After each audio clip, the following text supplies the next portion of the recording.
Assalamualaikum warahmatullahi wabarakatuh.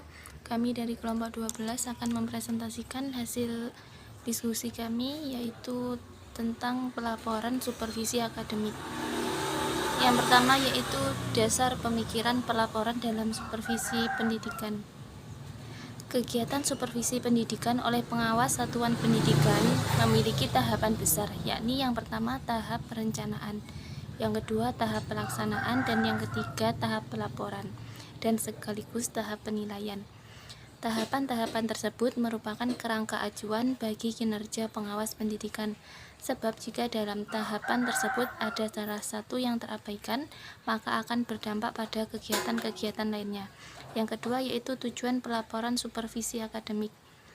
Tujuan pelaporan supervisi akademik adalah untuk mengkomunikasikan secara jelas kepada masyarakat non-profesional yang lebih luas mengenai kekuatan dan kelemahan sekolah, meliputi keseluruhan kualitasnya, standar pencapaian prestasi siswa, dan apa yang harus dilakukan untuk memperbaiki hal yang dibutuhkan.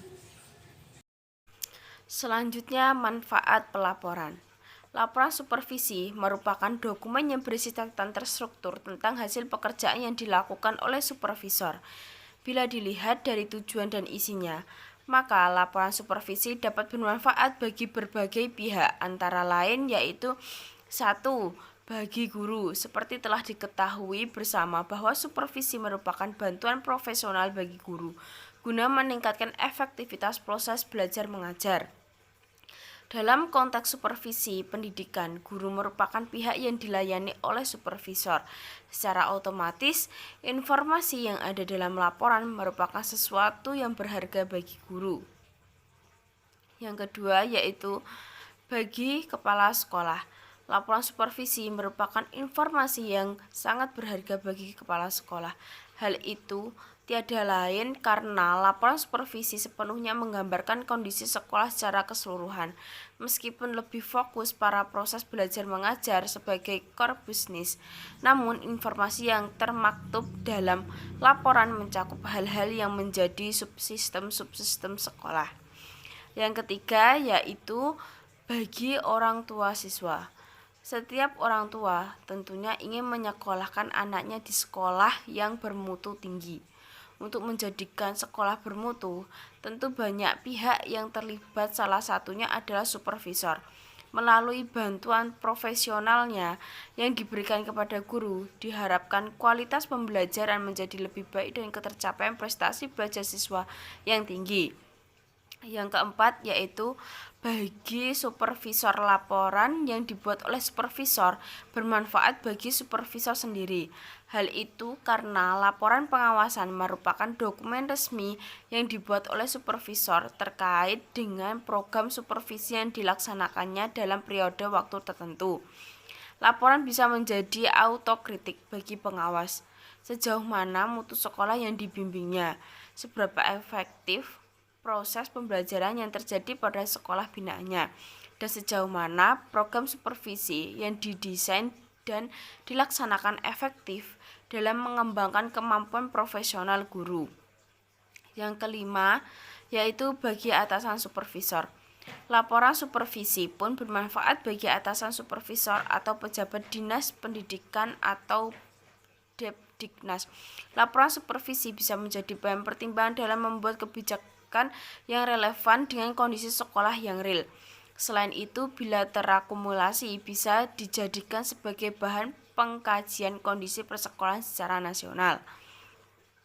Selanjutnya yaitu tentang metode yang dipergunakan dalam pelaporan supervisi pendidikan. 1. Yaitu metode pengembangan. Laporan metode pelaporan merupakan teknik atau prosedur yang dilakukan dalam menyusun laporan supervisi pendidikan. Mengingat kegiatan supervisi identik dengan kegiatan penelitian secara action research, maka metode pelaporan pun dapat mengadopsi metode pelaporan penelitian.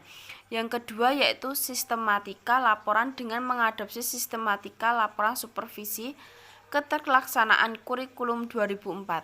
Maka sistematika laporan pengawas satuan pendidikan dalam mengikuti sistematika sebagai berikut, yaitu kata pengantar, abstrak, daftar isi, daftar bagan, daftar tabel, daftar lampiran.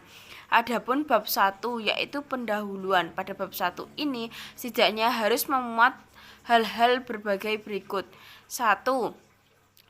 Latar belakang atau dasar pemimpinan, penyusunan laporan. Yang kedua, dasar hukum. Yang ketiga, tujuan. Yang keempat, sasaran. Yang kelima, hasil yang diharapkan. Adapun bab 2 metode supervisi. Dalam bab 2 diuraikan hal-hal mendasar tentang metodologi supervisi pendidikan. Beberapa poin penting yang dapat diungkapkan, misal prinsip dan fungsi supervisi, kompetensi supervisor, penyelenggara supervisi, tugas dan tanggung jawab supervisor, objek supervisor, metode supervisi, jenis data dan perangkat supervisi, teknik dan instrumen pengumpulan data, responden dan teknik analisis data. Bab 3 yaitu pengolahan kegiatan supervisi.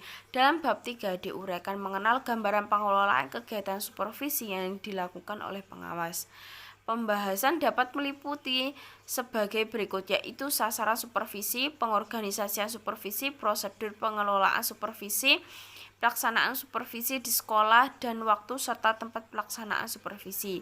Selanjutnya yaitu bab 4, penilaian supervisi. Dalam bab 4 diungkapkan tentang teknik penilaian atau pengukuran yang dilakukan dalam rangka menggali data yang diperlukan tentang supervisi pendidikan. Uraian bab ini setidaknya meliputi ruang lingkup penilaian, kriteria dan klasifikasi penilaian, dan cara penilaian. Selanjutnya itu bab 5, hasil supervisi. Dalam bab 5 diuraikan secara detail dan objektif hasil supervisi atau hasil penilaian yang telah dilakukan. Hasil penilaian disajikan berdasarkan berbagai aspek yang dinilai. Pembahasan bisa meliputi hasil penilaian per komponen seperti dukungan unsur terkait organisasi dan manajemen, ketenangan, fasilitas, kesiswaan, pelaksanaan kurikulum, hasil dan dampak pelaksanaan kurikulum, dan sebagainya. Selanjutnya yaitu bab 6, kesimpulan dan tindak lanjut. Dalam bab 6 diuraikan kesimpulan dari hasil pelaksanaan supervisi yang telah dibahas di bab-bab sebelumnya. Selain itu, pada bab ini pun disertai dengan tindak lanjut yang diperlukan untuk menyikapi berbagai temuan hasil supervisi pendidikan. Alokasi waktu dan sasaran pelaporan. Alokasi waktu merupakan dokumen pencatatan atas program supervisi yang telah dilaksanakan dalam suatu periode tertentu.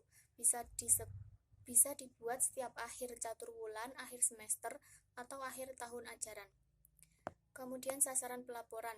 Sasaran pelaporannya yaitu meliputi guru, supervisor, kepala sekolah, orang tua siswa, atasan pengawas, atau pejabat dinas pendidikan. Kemudian selanjutnya yaitu ruang lingkup pelaporan. Ruang lingkup yaitu adalah semua yang harus dideskripsikan dalam laporan supervisi, yang meliputi pengantar, temuan utama dan masalah pokok, standar dan kualitas, efisiensi sekolah, pengembangan diri dan perilaku siswa, subjek kurikulum dan ketepatan kurikulum, serta faktor yang mempengaruhi berbagai temuan.